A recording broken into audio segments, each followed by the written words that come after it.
Johnny Talk Sports here with my Week 8 NFL predictions. And we are almost halfway through the regular season. And this season so far, it is something else. This season, I think, is on something. And I'm not going to say what it is because I don't want to risk this getting demonetized. But it's on something. And you could probably figure out what I'm trying to say. Who would have expected that Giants would be 6-1? Who would have expected that the Buccaneers, the Packers, and the Rams would all be looking bad? Who would have thought that the Panthers would be one game behind in the lead for the NFC South? Who would have thought that the Seahawks would have a better record than the Broncos after the Seahawks traded away their franchise quarterback in Russell Wilson? The only normal things with the NFL right now are the Bills are doing good and the Chiefs are doing good. Other than that, pretty much everything has just been out of the ordinary. Even the Jets are doing good. And the Bengals, they have been getting better in these last few weeks. But we'll see what the second half of the season has in store for everyone. Before I get to the Week 8 predictions, we have a couple of trades to address that took place in the last few days. One taking place Thursday night and the other taking place Monday afternoon. Thursday night, Christian McCaffrey was traded to the San Francisco 49ers. And this trade was announced during TNF. And it just felt like everything was put on pause for a moment to process the news that we were hearing. There were reports that Carolina was receiving offers for McCaffrey. And I get that the Panthers are in rebuild mode. But Christian McCaffrey, in my opinion, is one of maybe 8 to 10 players in the NFL that are just untradeable. That there is nothing that you can give in return for Christian McCaffrey. I don't care if it's 2 first-round picks, 3 first-round picks, or 4 first-round picks. Despite Christian McCaffrey's injury history, I think he's untradeable. And the fact that San Francisco did not have to give up much in return, the 49ers, they really just came out just as complete victorious in this trade. They completely fleeced Carolina. And I really didn't expect them to trade him to San Francisco. I thought that he was going to get traded to a team that had better draft capital than the 49ers. I mean, call me a madman, but the Eagles could have been a strong possibility. I get that Miles Sanders is doing well this season so far. But the Eagles, they have multiple first-round draft picks, including the Saints' first-round pick, which the Saints keep losing, so it's becoming higher. And I believe right now it's the 4th overall pick, if I'm not mistaken. Or even the Patriots. I get that Ramondre Stevenson has been doing well in these last few weeks, and that Damian Harris is back from injury. But the Patriots, they have really good history with running backs built like Christian McCaffrey. But we did see McCaffrey get some touches in the game this past Sunday against Kansas City. Jeff Wilson also got a significant amount of touches. We even saw TDP get some work in for the 49ers this past Sunday. So I am wondering, how much volume is McCaffrey really going to get? Because the 49ers running game is kind of a headache. One week, Elijah Mitchell is getting a bunch of work. The next week, Jeff Wilson can get a bunch. And then it's just a different guy can take over the backfield any given week for a team like San Francisco. So this is it's a perfect fit for McCaffrey, but I'm surprised that the Panthers didn't try to make an effort to get more out of what they got in return. Maybe trade him to somebody else that could have given you better value. But that was not the only trade that took place in the running back department. James Robinson was traded to the New York Jets. And I'm not surprised that James Robinson got traded at all. I expected him to be dealt at the trade deadline, because Travis Etienne has been taking over the Jacksonville backfield. It looked like it was going to be Robinson at the beginning of the year, but these last few weeks, it has been the opposite. Etienne has been out-touching James Robinson, and this past Sunday, Robinson got, I believe, 12 total snaps against the Giants, and he did not get a single touch in that game, which only means one thing. The Jaguars knew they were going to trade James Robinson, and they needed him to be fully healthy to make the move. And the Jets trade for him in the wake of rookie running back Breece Hall suffering a season-ending ACL injury. Now, I have seen some people talk about how the Jets are going to have a running back by committee with James Robinson, Michael Carter, and even Ty Johnson getting involved. But I don't think that's the case. I think James Robinson is going to get the majority of the work. In fact, I think it's going to be basically a 70, 75 to 25, 30 split between James Robinson and Michael Carter. And if I have James Robinson in fantasy, I am hanging on to him. I'm not looking to trade him. I'm not even taking any offers. I will engage in it in case somebody is thinking emotionally. But other than that, don't even think about trading James Robinson right now.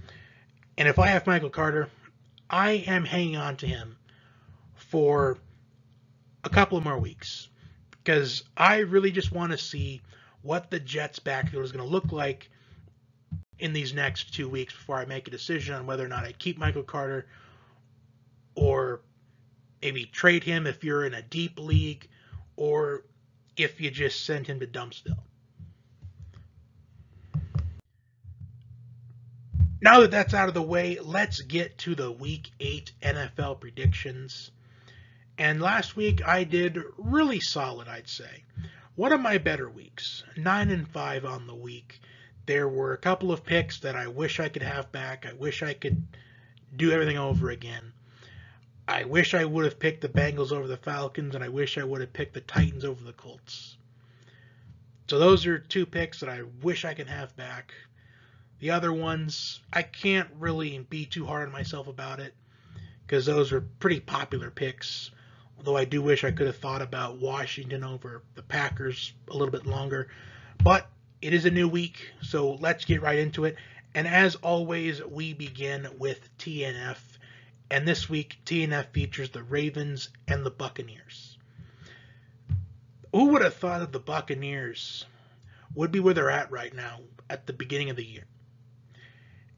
The Buccaneers have been my Super Bowl pick the entire season. Do I still believe that they could win the Super Bowl? Yes, I do. I just think that the Buccaneers, they just need to make something happen at the trade deadline. Trade for offensive linemen. That's what the move, I think, needs to be. Now, the magic number for the Ravens, I think, in this game is going to be 21 points.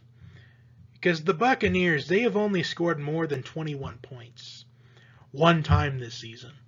And it was in a losing effort to Kansas City. Now, despite the Ravens struggling in these past couple of weeks, I just think that as long as they can get to 21, I like their chances to win. And I think they will. The Buccaneers defense, it is reminding me of the 2015 Broncos defense, where they carried a retiring Peyton Manning all the way to the Super Bowl. And that's kind of why the Buccaneers have been my Super Bowl pick the entire season. I don't care what Tom Brady says about retirement not being in his future. I think he does at the end of the year. Because this defense has been carrying him the entire season. And he needs to get his offense to step it up. And he needs to inspire change in the locker room, inspire the front office to trade for offensive linemen before Tuesday's deadline. Well, next Tuesday's deadline. By the time you see it, it's probably going to be Wednesday or Thursday, but that's besides the point. I'm picking the Ravens. Next up, we have a Sunday morning game in London on ESPN+. Really, you have to put on ESPN+. Well, honestly, I might just consider sleeping in on Sunday morning. But this game is one of the few that I have been undecided on all day long. Because Russell Wilson, it's unknown if he's going to play this week. He did not play last week against the Jets. But if Russell Wilson plays, I like the Broncos. But if he doesn't play, I like the Jaguars. So this pick is going to ultimately depend on if Russell Wilson plays or not. So I'm undecided right now, but it's going to depend on what happens. Although the Broncos at plus 2.5 right now. That doesn't feel like a bad play right now. Because if Russell Wilson plays this week, I'd say the line would shift to Broncos being a 2-point favorite. Next up, we have the Panthers and the Falcons. Yeah, the Falcons, they kind of gave me some false hope once again. While the Panthers, they're coming off an emotional victory against the Buccaneers, where they just made Tom Brady just look like a JV quarterback out there compared to an NFL defense. And I just think with that win, the fact that the Panthers are only one game out of first place in the NFC South. The NFC South is the new NFC East, by the way. And they traded Christian McCaffrey. DJ Moore, I think he's going to stay in Carolina because PJ Walker, he needs a number one receiver to throw to, or whoever the quarterback's going to be. Whoever your quarterback's going to be moving forward, they're going to need a top target in DJ Moore. But I would imagine they will at least engage in some offers. But I am picking Carolina as the Falcons defense. It's miserable. It's been miserable for over a decade now, it feels like. Maybe longer than that. And the fact that AJ Terrell is questionable for this game, it really doesn't do me any favors to pick the Falcons. Bears and Cowboys. Dak Prescott returned last week, and he did throw a touchdown pass at the end of the game to get confidence and momentum going moving forward, while the Bears, they just absolutely obliterated the Patriots on Monday night. And even though the Bears, they do have some momentum from that Sunday night win, and they came close, Monday night win, and they came close to winning on Thursday night last week, or the week before that. I still like the Cowboys. I think with Dak being back in the lineup, I think that is just confidence for the Cowboys, especially with how they were able to win games with Cooper Rush. That defense is one of the best in the entire NFL. So I like the Cowboys to get the dub in this one. Next, we have the Dolphins and the Lions, and this was another game that I felt undecided on. Tyreek Hill and Jalen Waddle, they are a mismatch for almost anybody. While the Lions defense, they held their own against the Cowboys. But I'm leaning towards the Dolphins because despite the Lions staying in that game from start till near finish, I just think that if the Lions and Cowboys played on any other week after this week, the Cowboys probably would have destroyed them. Because Dak was getting back into rhythm. They didn't want Dak throwing the football too much. They wanted to get the ball more into Zeke Elliott and Tony Pollard's hands. So I am going to pick the Dolphins. Moving on to the Cardinals and the Vikings. The Vikings are coming out of a bye week, while the Cardinals, a confidence booster from Thursday night. And I am going to go with the Cardinals. Kirk Cousins is somebody that I really can't trust week to week to get the wins. Even though he has weapons such as Justin Jefferson and Adam Thielen, and even Irv Smith from time to time, even KJ Osborne has been involved from time to time.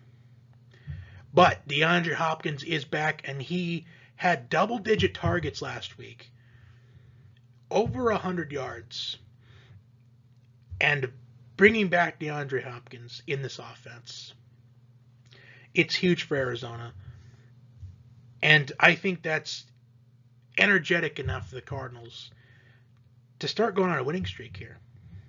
Next, we have the Raiders and the Saints, and I'm going to go with the team that simply has impressed me the most this season so far, and that has been the Raiders. Really no particular reason, although the Saints, they are just completely decimated with injuries right now. That I just got to go with the team that's been impressing me the most this season and the team that is the healthiest at this point. Who knows if Michael Thomas comes back this week or if he ever comes back. I just feel like a broken record saying that every single week. And it's kind of frustrating. So I'm going with the Raiders. Next up, we have the Patriots and the Jets. And what I find very interesting is the Jets, for the second week in a row, are underdogs. Now, I don't know if Vegas is trying to play a trick on us or if they want us to have the public bet significantly on the Jets, since the Jets, they are on a hot streak. But I'm going to do it. Despite the Patriots and what I said about them after they played Green Bay, where I thought they had momentum, and they did. Whatever momentum they had, the Bears completely took it all. So the Patriots are now fighting to get some momentum back, and the last thing you want to see is a Jets team that is riding high right now. I'm picking those Jets. Next up, we have a Pennsylvania battle, the Steelers and the Eagles. Now, the Eagles are coming off of a bye week. The last couple of games for the Eagles, you can argue that it has been sloppy. The Sunday night game against Dallas, you can argue that that was Lane Johnson having to leave the game that really changed the tide of that game. And the Cardinals defense, they held their own against the Eagles in that one. In fact, they almost sent that to overtime. These last couple of weeks, the Steelers defense has kept the Steelers in it from start to finish against the Bucs and against the Dolphins on SNF last week. So if this Steelers defense comes out to play, I think the Eagles could be in trouble here. But the Eagles defense has been ruthless. They have shown no mercy all season long, at least since week 1. They have shown no mercy. And it's going to be bad for me because I probably got to bench Big Boy Najee in fantasy this week, but that is another conversation for another day. But I am picking the Eagles to move to 7-0. Next up, we got the Titans and the Texans, and this was another one I was undecided on because Ryan Tannehill is dealing with an ankle injury, while the Texans, they are working to get Dameon Pierce involved. In fact, Lovie Smith said it was important that they give him at least 20 carries each week. But I will go with the Titans, as the Texans, they have the worst run defense in the entire NFL, and Derrick Henry always has monster performances against the Texans on the road. And I expect no different on Sunday. Moving on to the Commanders and the Colts. Now, what's also interesting about this one, the Commanders are the underdog here. The Colts announced that they are benching Matt Ryan, and the agenda is to have Sam Ehlinger to be the starting quarterback the rest of the year. So I find that interesting. The Commanders are coming off of an emotional upset win against the Packers on Sunday. And now they go on the road to Lucas Oil Stadium. But I do think the Commanders, they pull off the upset here. I am a bit surprised the Colts are the favorites, considering that the Colts are just bringing in Sam Ehlinger out of nowhere. I don't know if there's like a tanking thing for Indianapolis going on, if they're just going to get one of the quarterbacks next year or try to. But Commanders win. 49ers and the Rams. The Rams are coming off of a bye week. And honestly, that bye week for the Rams, I think it couldn't have come a better time, because they are really struggling so far this season. Well, the 49ers, they're coming off that loss to Kansas City, but the Chiefs are ultimately, in my opinion, the favorites in the AFC. The 49ers, they have the Rams number in the regular season, and we all know that. So I'm going with the 49ers. As Christian McCaffrey, I expect to get more involved this week, but I really want to see how much, because 49ers running backs are always pretty interesting. Next up, we got the Giants and the Seahawks. The Giants are 6-1, and they go on the road to Seattle. And I mentioned last week that the Seahawks are really an up and down kind of team. One week, they're looking like somebody that can surprise people, fly under the radar. The next week, it's more of the same. And they're coming off that big win against the Chargers. Kenneth Walker is becoming an RB1 in Seattle and in fantasy. And I am picking the Seahawks to have another win to their belt. As the Seahawks get another win, the Giants, a little bit of a setback here. But I can't wait to watch this game. In fact, I really want to know if there's a prop bet to how many rushing yards that both Saquon Barkley and Kenneth Walker are going to combine for, because both these run defenses are very terrible. But Seattle wins. Sunday Night Football now, the Packers and the Bills. And you know what? I'm going to try something here. I said last week that Thursday Night Football was going to be bad, and it ended up being a pretty decent game. So I'm going to say this.